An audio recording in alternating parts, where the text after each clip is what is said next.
What is the sound of one hand clapping? This is a question without a logical answer.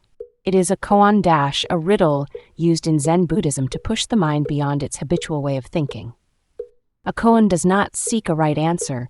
Instead, it demands awakening, a deep engagement of both the mind and heart. But why engage with such strange questions? Here are 3 surprising benefits of koans. Breaking free from habitual thinking.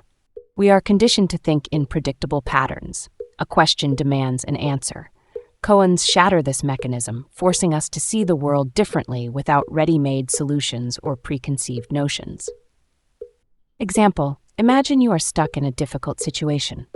Logic points one way, emotions another, and your mind blocks any clear solution. A koan teaches you not to search for an obvious way out, but to face the problem with an entirely new perspective.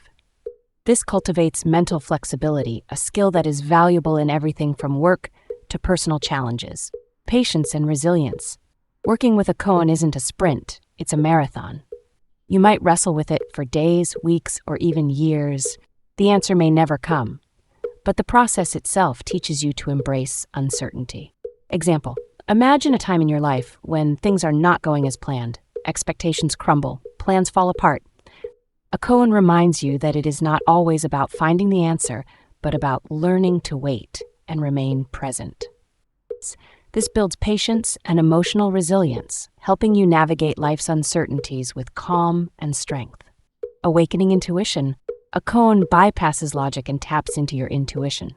Over time, you stop trying to solve it with your mind and begin to experience it with your entire being, your heart, your feelings, your lived experience. Example, when you stop overanalyzing every detail and start feeling life instead, you suddenly notice beauty in small everyday moments. Answers appear in places you never thought to look.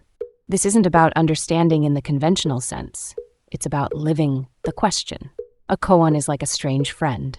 It won't give you a clear set of instructions. Instead, it is like a quirky friend who speaks in riddles, confusing at first, but ultimately transformative. A koan isn't a challenge to be solved. It is an invitation to grow. It shows you that sometimes the journey itself matters more than the destination, and in that lies its greatest power.